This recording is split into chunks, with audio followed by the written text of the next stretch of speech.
Oui, en effet, Carole Delga, présidente de la région Occitanie.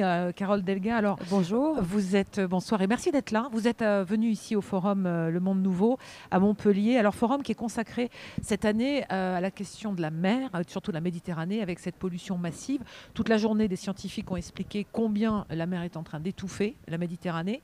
Euh, Qu'est-ce que peut faire la région Occitanie pour protéger cette sublime côte et surtout cette Méditerranée?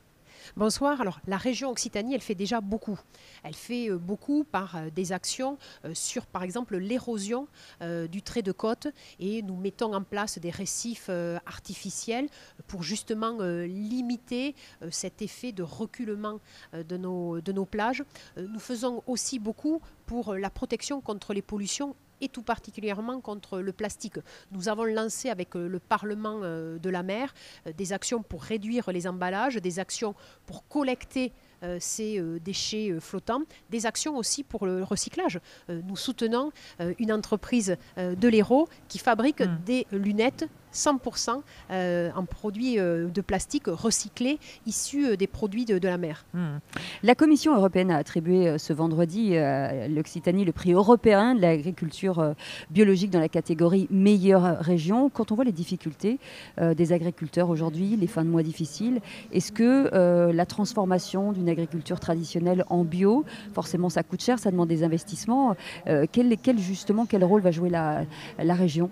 Alors tout d'abord, d'être classée meilleure région bio d'Europe, c'est une valorisation pour les produits bio, mais les produits de qualité. Et ce prix, je le décerne à tous les agriculteurs parce que, comme vous l'avez indiqué, aujourd'hui être agriculteur, c'est difficile parce que le revenu ne permet pas de vivre dignement. Et donc nous devons développer la marge, que la valeur ajoutée, elle soit sur place. Alors le bio le permet parce que cela permet d'accéder à des circuits courts, permet d'accéder aussi à la restauration scolaire des lycées, de nos collèges. Et puis, il faut aller sur la qualité.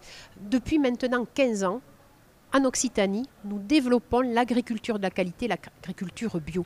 C'est ce qui est absolument indispensable pour la protection de la planète, mais aussi pour avoir un revenu digne.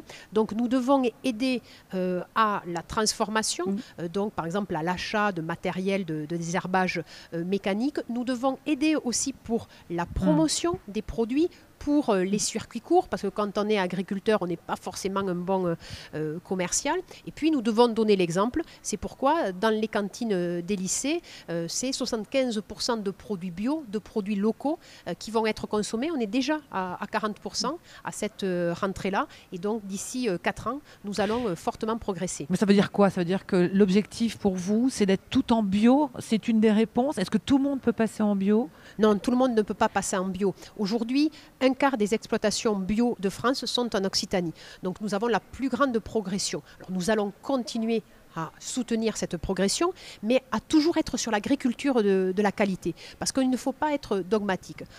On a en effet le premier domaine viticole bio d'Europe également.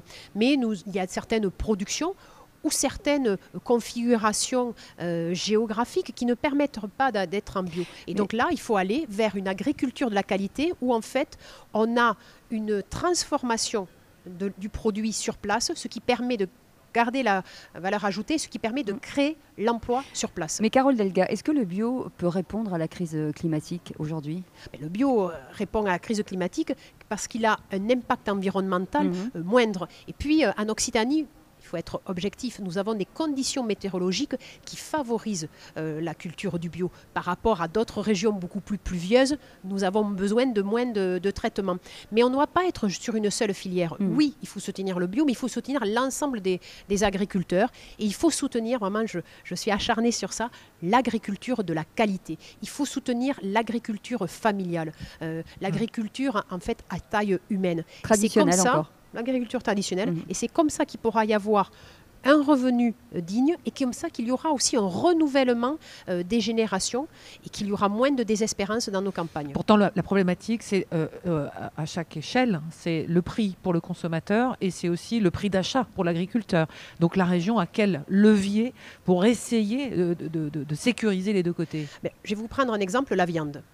il faut arrêter avec le dogmatisme de ne pas Vous mangez de la manger viande? Oui, bien sûr que je mange de la viande. Et vous faites des barbecues? J'adore Vous faites la des viande. barbecues? Oui, mon plat préféré, mon plat préféré, c'est entrecôte frites. Donc voilà, vous l'avez clairement affiché. Mais sur la question de la viande, ce n'est pas question d'interdire de manger de la viande, parce que soi-disant, ce serait mauvais pour la planète. Ce qu'il faut, quand vous mangez de la viande, c'est acheter de la viande d'Occitanie, qui est produite à côté de chez vous, parce que l'impact environnemental, il n'est pas élevé.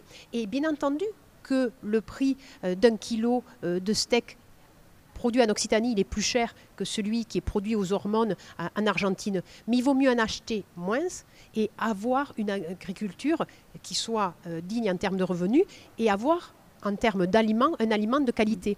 Donc c'est comme ça, on doit savoir communiquer en disant oui, manger de la viande, des produits locaux, des légumes, du poisson, ainsi de suite, qui est produit à côté de chez vous. Le prix va être en effet plus cher, mais vous allez pouvoir en acheter moins avec le même pouvoir d'achat, mais ça va être plus nutritif et il faut apprendre aussi à cuisiner autrement et à acheter des produits qui sont soi-disant moins nobles, mais quand vous venez de la campagne comme moi, vous savez très bien que par exemple une soupe, c'est ce qui coûte pas très cher et qui nourrit bien. Oui, mais en ce moment, on voit bien que la question du ticket de caisse du supermarché est un vrai sujet pour les Français. Donc aujourd'hui, la région, concrètement, comment elle agit de ce côté-là? Alors, la région, elle agit parce que pour la rentrée, pour les lycéens, la rentrée scolaire la moins chère de France, c'est en Occitanie.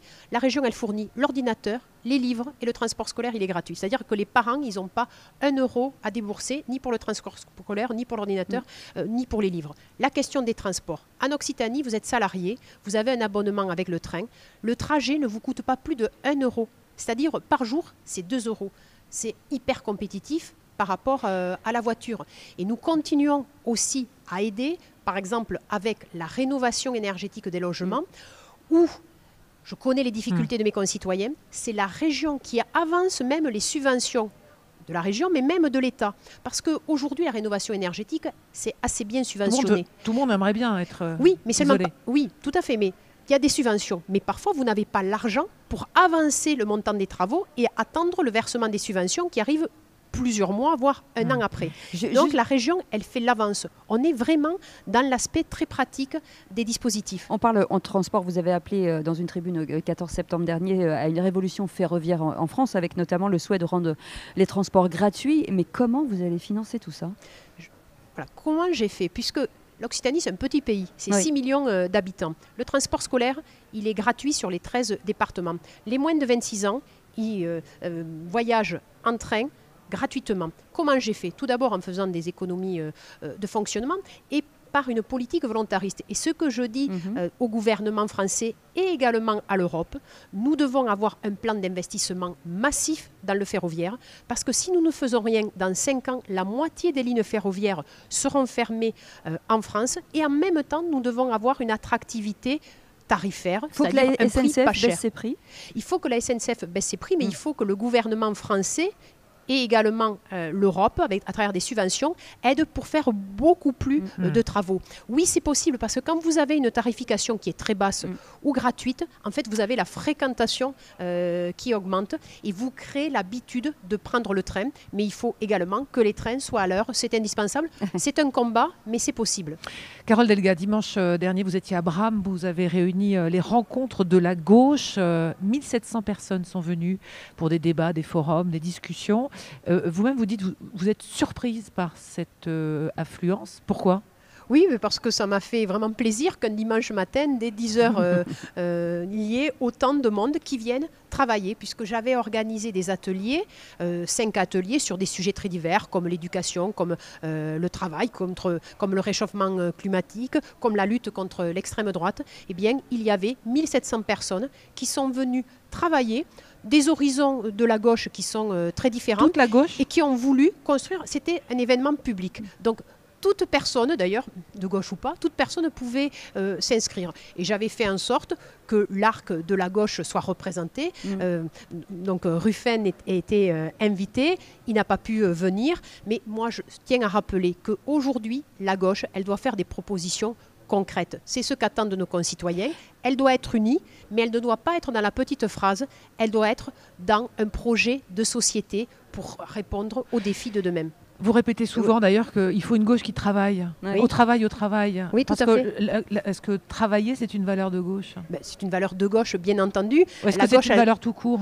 C'est une valeur de gauche et je dirais que c'est une valeur pour l'émancipation de la femme et de l'homme. Parce que travailler, c'est progresser intellectuellement, personnellement, collectivement. C'est des métiers qui sont très différents. Dans les métiers verts, des énergies renouvelables, dans les métiers du soin, dans les métiers de l'agriculture. Ça permet d'avoir un revenu, ça permet de la créer de la richesse et de mieux la répartir. Mais quand on parle de travail, arrêtons de nous demander si c'est de droite ou de gauche. Parce que moi, franchement, ma boulangère, elle s'en fout de ce genre de débat. Ce qu'elle veut savoir, c'est le travail, comment il s'adapte au nouveau contexte du télétravail, comment il s'adapte au désir de ces enfants qui disent que dans leur vie, ils veulent avoir plusieurs métiers. Donc il faut réfléchir à la formation dans une vie pour avoir plusieurs métiers très différents. Journaliste, puis après être professeur des écoles, puis après avoir envie de devenir horticultrice. C'est cela la réalité. Et donc on doit répondre à ces questions de télétravail, à cette question d'ubérisation qui est très dangereuse pour la question du travail, et à cette question aussi d'avoir un métier choisi et des métiers différents selon les moments de la vie. Comment vous jugez les commissions d'éthique au sein des partis? Est-ce que certains trouvent que la justice, de faire la justice soi-même, le garde des Sceaux en a parlé, tout le monde en parle.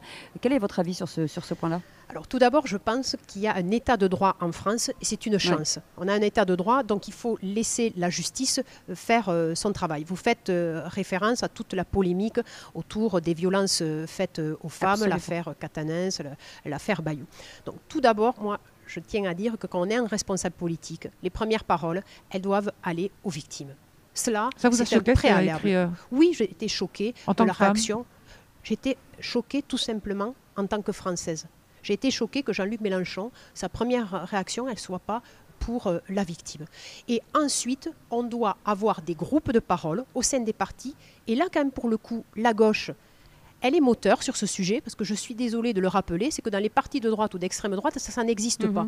Alors que tout ne soit pas parfait au sein du Parti socialiste, au sein d'Europe Écologie Les Verts, au sein de la France Insoumise, je peux l'entendre. Mais au moins, ces partis-là, ils ont mis en place ces groupes de parole. Et ensuite, il faut laisser la justice faire ce travail. Et puis sur la question, est-ce que quand je suis députée, je dois démissionner ou pas, tant qu'il n'y a pas de condamnation judiciaire, ça c'est une question de conscience. Mais ils ont bien conscience d'éthique. C'est une question de conscience, c'est une question d'éthique. Il faut savoir si quand pendant plusieurs années, vous avez dénoncé les violences faites aux femmes et qu'après vous n'êtes pas conforme à vos déclarations, ça veut dire que vous pouvez rester un représentant de la nation? Ça, c'est une question Julien Bayou a bien fait de se mettre en retrait du parti? Pour Julien Bayou, il ne faut pas quand même confondre avec ce qui se passe autour d'Adrien Quatennens. Parce que là, il n'a pas reconnu d'une violence. Il y a une enquête. Mais pour Julien Bayou, je vais vous dire, ce que je regrette vraiment, c'est qu'on a étalé sa vie privée sur la place publique, à la vindicte populaire. Et il y a un principe en politique, c'est que votre vie privée, du moment que vous respectez la loi, elle n'a pas à être étalée. Elle n'a pas à être étalée. Et je trouve que c'est vraiment très pervers, c'est très dangereux d'avoir rendu public un problème de couple, la détresse d'une femme qui n'a pas porté plainte. Je tiens à le rappeler. Donc là, je trouve qu'on tombe dans ce qu'il y a de pire et on tombe dans ce qu'avait écrit George Orwell avec 1984 et avec Big Brother. Oui. Comment vous jugez aujourd'hui ceux qui disent que vous avez une ambition au-delà de l'Occitanie ? Alors, mais ils ont raison parce que j'ai une ambition pour mon pays et je souhaite que la gauche gagne en 2027. Oui, ils ont raison. Merci beaucoup, Carole Delga, d'avoir été avec nous sur Sud Radio ce soir, ici en direct de Montpellier, le Monde Nouveau, hein, Cécile? Absolument. Et tout de suite, la suite des Vraies Voix avec Philippe David.